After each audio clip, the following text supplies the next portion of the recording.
बिस्मिल्लाहिर्रहमानिर्रहीम अस्सलाम वालेकुम। इस लेक्चर में हम बात करने वाले हैं यूज़र डिफ़ाइन एक्सेप्शन की। यूज़र डिफ़ाइन एक्सेप्शन का मतलब ये है कि कुछ एक्सेप्शन हमारे पास प्री डिफाइंड हैं जो हमारे पास एक्सेप्शन की क्लास में मौजूद हैं, और अगर हम खुद से कोई एक्सेप्शन का जो कोड है, जो मेथड है, वो लिखना चाहें तो वो हम खुद से भी लिख सकते हैं। तो सबसे पहले हमें क्या करना पड़ेगा, सबसे पहले तो हमें यहाँ पे एक्सेप्शन की जो क्लास है, जो हमारा लाइब्रेरी फाइल है, उसे हमें इंक्लूड करना पड़ेगा। फिर हमें एक अपनी खुद से एक क्लास बनानी पड़ेगी जिसका नेम मैं यहाँ पे रख देता हूँ माई एक्सेप्शन। माई एक्सेप्शन हमने इसका नाम रख लिया, और यहाँ पे हम क्या करते हैं, अब इसे हमने इनहेरिट करना है या इसको चाइल्ड क्लास बनाना है। हमारी जो एक्सेप्शन, ये जो हमने यहाँ पे इसे इनहेरिट किया था एक्सेप्शन, उसकी हमने इसे चाइल्ड क्लास बनाना है। तो चाइल्ड क्लास बनाने का मतलब ये हुआ कि अब एक्सेप्शन में मौजूद जो कोड है, जो वहाँ पे फंक्शंस हैं, हम उन्हें ओवरराइड कर सकते हैं। तो सबसे पहले हम यहाँ पे पब्लिक का मतलब कि अब हम जो कोड लिखने वाले हैं इसे हम किसी और जगह से एक्सेस कर सकते हैं। और जो फंक्शन हमारा था वो जो एक्सेप्शन की जो लाइब्रेरी फाइल में मौजूद है, उस फंक्शन का नेम है व्हाट, और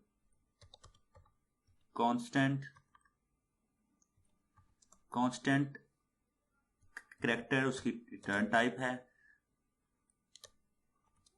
व्हाट उसका नेम है। ये इसका है सिग्नेचर, यानी कि हमारा जो फंक्शन है, और ये फंक्शन कहाँ डिफाइन हुआ है, ये एक्सेप्शन की क्लास में डिफाइन हुआ है। हम इसे क्या कर रहे हैं, हम इसे यहाँ पे ओवरराइड कर रहे हैं कांस्टेंट, हम थ्रो कर रहे हैं इस फंक्शन को।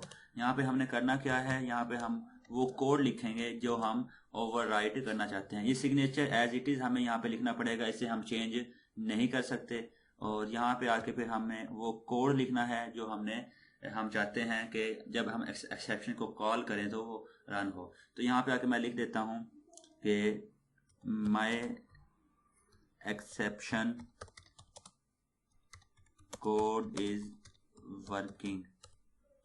ओके, अब हमें क्या करना है, अब हमें मेन क्लास में आना है, मेन फंक्शन में आना है। और मेन फंक्शन में आने के बाद सबसे पहले हमें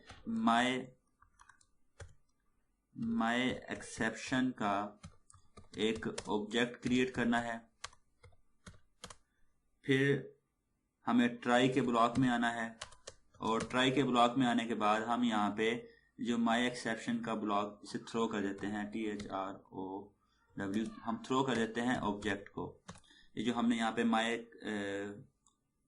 माई एक्सेप्शन का ऑब्जेक्ट यहाँ पे क्रिएट किया था, उसे हमने यहाँ पे थ्रो कर दिया।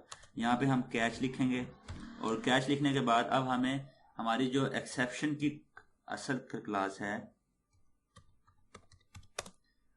वहाँ यहाँ पे हम उसका एक कोई भी वेरिएबल या ऑब्जेक्ट क्रिएट करेंगे, और यहाँ पे हम सी आउट कर देते हैं E.what, जो हमारा फंक्शन था, इसे हम यहाँ पे कॉल कर देते हैं। ओके, अब अगर इसे हम रन करें